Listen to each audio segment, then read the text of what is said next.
Bismillahirrahmanirrahim. Assalamualaikum warahmatullahi wabarakatuh. Kembali lagi dengan saya Nisa Frila dari Fakultas Ekonomi Bisnis Islam, Institut Agama Islam Negeri Jember, Prodi Perbankan Syariah 2. Nah, di video saya kali ini saya akan membahas 5 materi atau mereview 5 materi dari teman-teman saya sebagai tugas ujian akhir semester saya yang mana dipaparkan oleh dosen saya, yakni Bapak Dr. Abdul Wadid Nafis LC.MI.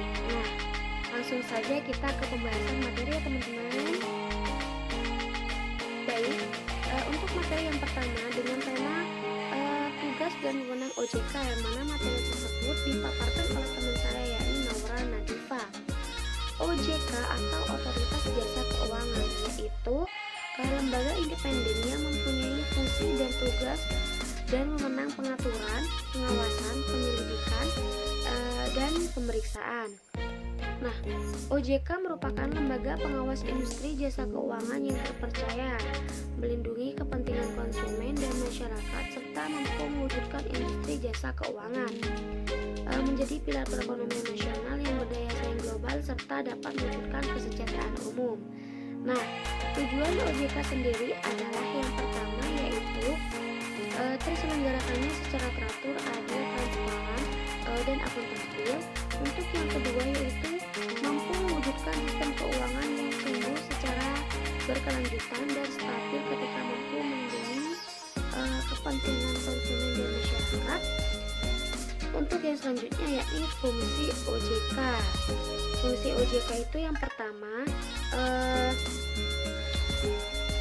menyelenggarakan sistem pengaturan dan pengawasan sektor jasa keuangan.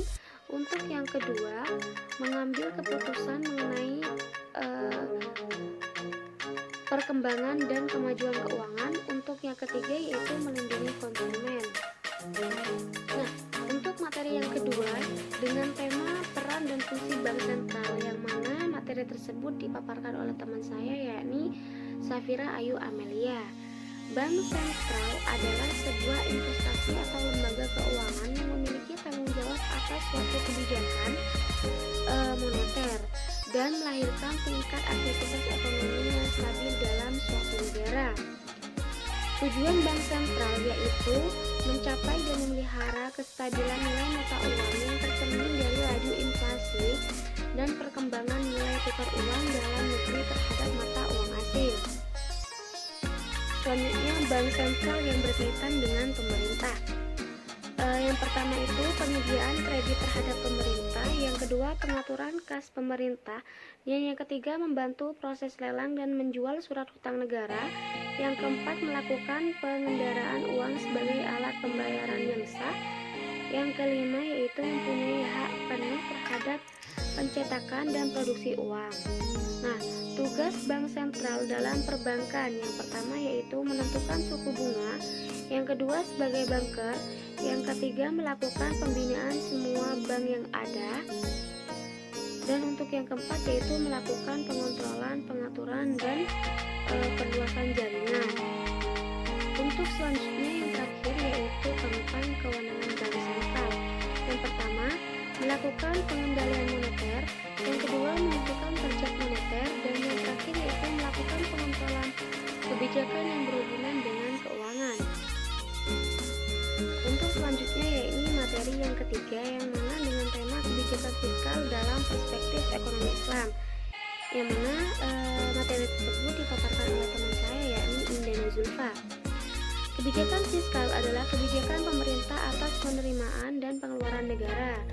Nah, Indonesia sebagai negara yang merdeka memiliki wadah yang menjalankan terkait dengan fiskal itu sendiri, yang dikenal dengan sebutan anggaran pendapatan dan pembiayaan negara atau APBN.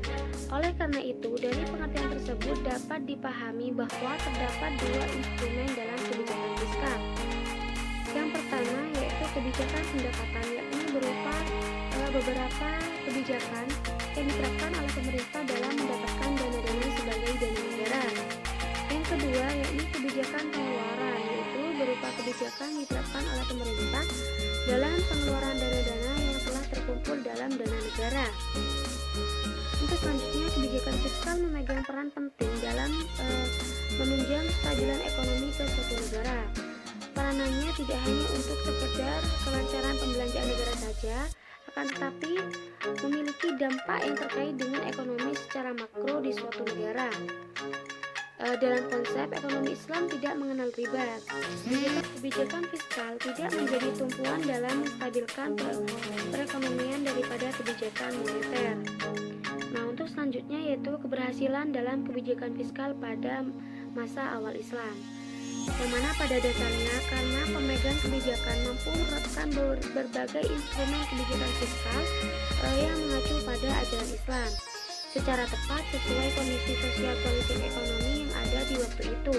Namun, penerapan kebijakan fiskal waktu itu tidak serta-merta mudah diterapkan karena politik sosial maupun kondisi perekonomian global yang cukup dominan, maka penerapan kebijakan fiskal meski tidak bisa sama persis sebagaimana yang digunakan pada masa awal Islam, perlu berpedoman pada prinsip-prinsip Islam. Untuk yang selanjutnya yaitu materi keempat dengan tema ekonomi terbuka atau perekonomian 4 sektor, yang mana materi tersebut dipaparkan oleh teman saya yakni Muhammad David. Ekonomi terbuka adalah perekonomian suatu negara yang terlihat luas dalam perdagangan antar negara. Hampir seluruh negara di dunia menganut perekonomian terbuka dengan dalam perdagangan internasional dapat memacu ekonomi nasional karena akan memperluas pasar dan meningkatkan daya saing produksi dalam negeri. Nah, perekonomian terbuka itu meliputi rumah tangga, produksi, negara, dan luar negeri. Kemudian, konsekuensi dari perekonomian terbuka yaitu sirkulasi aturan pendapatan. Yang pertama itu perusahaan melakukan pengeluaran berupa pajak pemerintah otomatis menjadi pendapatan dari perusahaan. Yang kedua, perusahaan menjadi atau mengeluarkan alat-alat produksi rumah tangga otomatis menjadi pendapatan rumah tangga. Untuk yang ketiga, perusahaan mengimpor barang dari luar negeri itu menjadi pengeluaran bagi perusahaan dan menjadi pendapatan bagi luar negeri. Untuk yang keempat, rumah tangga membeli barang produksi dari perusahaan pengeluaran dan otomatis akan menjadi pendapatan bagi perusahaan. Untuk yang kelima, rumah tangga membayar pajak otomatis memiliki pembayaran dari rumah tangga. Untuk yang keenam atau yang terakhir, rumah tangga membeli barang ke luar negeri berupa pengeluaran, maka luar negeri mendapat pendapatan dari rumah tangga tersebut.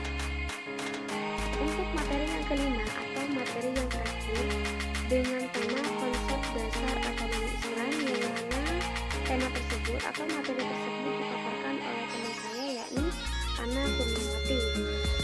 Ilmu ekonomi Islam adalah cabang ilmu yang membahas dan mempelajari tentang perilaku dalam memenuhi kebutuhannya.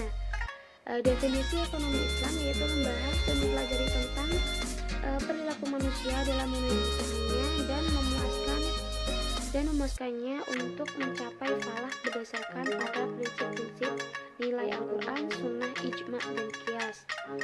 Nah, sumber hukum ekonomi Islam itu ada 4. Yang pertama Al-Quran, yang kedua Sunnah, yang ketiga Ijma, dan yang keempat itu Qiyas.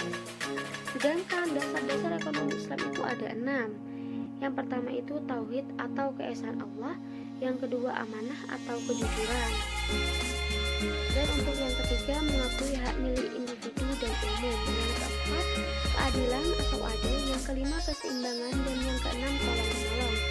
Nah, prinsip-prinsip ekonomi Islam meliputi 3 hal. Yang pertama maisir, yang kedua doror, dan yang ketiga riba. Maisir adalah segala transaksi harus dilakukan dengan jujur. Yang kedua doror, yaitu atau keraguan, yaitu kita tidak boleh ada keraguan yang dapat merugikan diri sendiri atau orang lain. Untuk yang ketiga riba. Nah, dalam perekonomian atau berekonomi tidak diperbolehkan adanya riba atau adanya biaya tambahan. Cukup sekian review 5 materi dari saya. Kurang lebihnya saya mohon maaf. Wassalamualaikum warahmatullahi wabarakatuh.